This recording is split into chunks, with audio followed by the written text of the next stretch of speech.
멜번에 산다 공식 헌정 팟캐스트 키위랑 호주 가자. 이번 녹음은 한국과 호주의 노인 소득 비교 현재와 미래에 관한 것입니다. 2024년 2월 29일에 녹음하고 있습니다. 요즘 인공지능으로 이미지를 잘 만든다고 해서 키위랑 호주 가자에서도 몇 개 만들어 봤습니다. 첫 번째 보이는 이미지는 이게 코알라하고 캥거루죠? 이 코알라하고 캥거루가 인천공항에 도착한 모습을 만들어 보라고 했더니 이렇게 만들었더라고요. 얘들이 왜 한국에 갔느냐 하면 두 번째 이미지에 있는 행동을 하러 한국에 간 것이죠. 한국 신문을 읽는 장면을, 코알라가 읽는 장면을 만들어 보라고 했더니 이렇게 만들었어요. 그래서 얘들이 신문을 읽는 것처럼 저희도 잠깐 한국 신문을 보려고 합니다. 사실 이거 소식이라고 할 수도 없을 정도로 한국에서 하도 마르고 닳도록 얘기해서 우리가 잘 알고 있는 얘기인데요.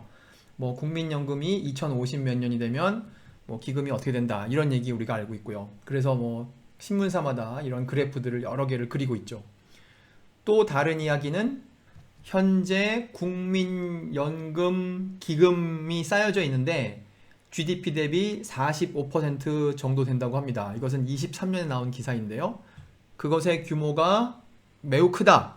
그리고 2040년쯤 되면 지금보다 더 커져서 그것이 약 1700에서 1800조 정도 될 것인데 그쯤 되면 그것이 GDP의 한 8, 90% 정도 될 것이다. 이런 얘기들을 하고 있습니다.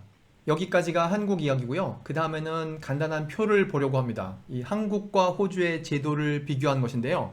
뭐 기초노령연금이 에이지 펜션에 해당한다, 그런 얘기를 하려는 것이 아니라 그것과 그것을 비교해 보려고 하는 겁니다. 기초노령연금과 에이지 펜션을 비교해 보고 국민연금과 슈퍼애니웨이션을 비교해 보려고 하는데요. 사실 국민연금과 슈퍼애니웨이션은 너무나 다른 제도기 때문에 이거를 비교한다는 게 무슨 의미가 있을까 싶지만 그래도 그나마 비슷한 게 이것이어서 이 녹음에서는 이렇게 두 가지를 비교해 보려고 합니다. 기초노령연금은 한국에서 70% 이상의 노인들이 받으신다고 하죠.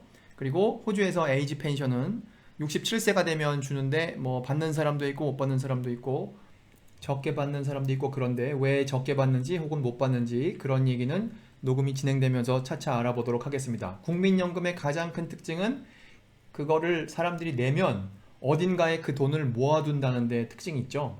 반면 호주의 슈퍼애니웨이션은 개인 적금 통장과 같은 것이어서 어디에 모이는 일이 없이 각자 가지고 있다가 나이가 60이 되면 그때부터 각자 취향대로 각자 상황에 맞게 그 돈을 인출할 수 있기 때문에 그 점에서 국민연금과 차이가 있다고 할 수 있습니다. 자, 이 정도 알아보고 이제 문서를 하나 볼 수 있게 되었습니다. 지금 보고 있는 문서는 호주 정부가 2023년에 만든 것인데요. 제목이 Intergenerational Report. 이거를 뭐라고 할까요? 세대와 세대를 거치는 보고서 혹은 호주의 장기 전망, 이렇게 해보면 어떨까 합니다. 언제까지를 전망한 것이냐면 앞으로 40년. 그래서 이 보고서를 쓸 때는 2063년까지를 전망해 본 것이에요. 이 보고서는 296페이지고 여기에 보면 뭐 호주의 다양한 면들, 인구라던가 무슨 에너지라던가 경제라던가 이런 것을 장기적으로 바라본 것인데 오늘은 노인 소득에 관련된 거니까 여기에 있는 표 두 개를 보려고 합니다. 그 두 개 중에 첫 번째 표는 7.19라는 표인데요. 이 슈퍼애니웨이션이라는 것 속에 사람들이 얼만큼 많이 저금을 해놓고 있는가 하는 거를 보여주는 건데요. 우선 파란색은 아직 나이가 안 돼서 받지 못하는 사람들이고, 이 빨간색은 retirement phase, 이미 나이가 돼서 이것을 인출하기 시작한 사람들의 잔액을 보여주는 그런 그래프입니다. 왼쪽에 보시면 2022년 혹은 23년에서 시작하고 있죠. 여기서부터 앞으로 40년, 그래서 오른쪽 끝으로 가면 2062, 63년까지의 숫자를 보여주는 것인데요. 현재 사람들이 갖고 있는 슈퍼애니웨이션의 양을, 거기에 있는 잔액을 다 합쳤더니 GDP의 116%라고 합니다. 그게 오늘날이고, 오늘날이라는 것은 22년, 23년. 그런데 앞으로 그것이 계속 늘어나서, 그러니까 사람들이 직장을 다니면 고용주가 거기에 넣어주기도 하고, 그리고 그 직장에 다니는 사람이 자기가 자발적으로 세금을 내기 전에 여기다가 넣기도 하죠. 이러면 세금 혜택을 주기 때문에 사람들이 막 넣으려고 하는데, 그래서 현재 116%인 것이 자꾸자꾸 늘어서 2062년, 63년이 되면 GDP의 218% 정도 되는 그런 크기의 돈이 사람들의 슈퍼애뉴에이션 계좌 속에 있게 된다는 거예요. 이것이 호주 정부의 예측이죠. 예측이니까 꼭 맞으라는 보장은 없습니다. 이것이 우리가 보려고 하는 두 개의 표 중 첫 번째 표고요. 그 다음 표는 그 다음 페이지에 나와 있어요. 7.20이라는 표인데 이 표에는 색깔이 4개가 있습니다. 우리가 이걸 좀 이해해 보려고 하는데요. 이것을 이해하는 과정에 다른 자료를 좀 보기도 해야 되는데 기본적으로 이해되는 것은 이 회색으로 되어 있는 사람들과 파란색으로 되어 있는 사람들의 차이를 이해하면 좋을 것 같아요. 회색으로 되어 있는 사람은 에이지 펜션이라는 걸 못 받는 사람들이 회색이고 그 에이지 펜션을 다 받을 수 있는 규칙대로 다 받을 수 있는 사람이 파란색으로 되어 있는데 그게 지금 한 40% 정도 되고 나중에는 그런 사람들이 한 20몇 % 정도 된다는 거예요. 2060 몇 년이 되면 그렇게 된다는 거죠. 자, 그러면 우리가 궁금해집니다. 왜 어떤 사람은 받고 어떤 사람은 못 받는가? 우선 여기 정부 웹사이트에 와 있는데요. 이 페이지는 뭐 하는 데냐 하면 제목이 이거군요. Assets Test. 그러니까 재산을 고려하여 얼마를 드릴 건지를 결정한다. 그런 페이지죠. 거기에 보면 중요한 금액이 두 개가 나와 있는데요. 첫 번째 금액은 제가 싱글 기준으로 보겠습니다. 다 보면 너무 복잡하니까 싱글 기준으로 30만 1750불 호주 돈이 있으시면 여기에 집은 포함되어 있지 않습니다. 집은 경복궁처럼 큰데 살아도 그건 그냥 집일 뿐이에요. 그걸 제외하고 재산이 이만큼 있으면 이거 지금 계산해 보니까 한 2억 6천쯤 되는군요. 그 정도가 되면 에이지 펜션을 깎기 시작한다는 거예요. 그래서 재산이 더 많으면 더 많이 깎아야 되겠죠? 그러다가 재산이 66만 7,500불이 되시면 이거 한국 돈으로 해보니까 한 5억 8천쯤 되는데 그 정도가 된 노인에게 그러니까 집도 있고 또 집을 제외한 나머지 재산도 그만큼 되는 노인에게 세금을 걷어서 과연 에이지 펜션을 드릴 것이냐? 호주 정부의 현재 입장은 이 정도면 재산이 좀 너무 많으십니다. 좀 줄어들면 다시 오세요. 그게 에이지 펜션을 다 받지 못하는 한 가지 이유라는 거예요. 이것은 재산에 근거하여 다 드리지 못하는 그것 한 가지 이유고요. 또 다른 이유도 있습니다. 재산은 이렇게 많지 않지만 소득이 있는 할머니, 할아버지가 계시는 거예요.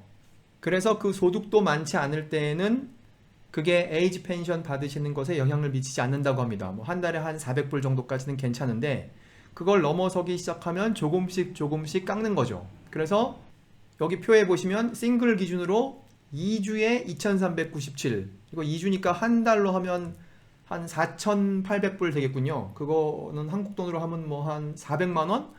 그 정도 버시는 노인께서 매달 400만원씩 버시면서 또 에이지 펜션을 받으실 나이가 되면 나라에서 아이고 할아버지 혹은 할머니 너무 많이 버십니다. 좀 줄이시고 오세요. 이렇게 한다는 거죠. 그러니까 재산이 많아서 부분적으로 혹은 전부 못 받는 할머니, 할아버지 혹은 소득이 많아서 부분적으로 혹은 전부 못 받는 할머니, 할아버지들이 계신다는 거예요. 그분들이 얼만큼 될까요? 다시 이 표로 돌아오면 보라색으로 되어 있는 게 여기 Assets Tested라고 되어 있죠.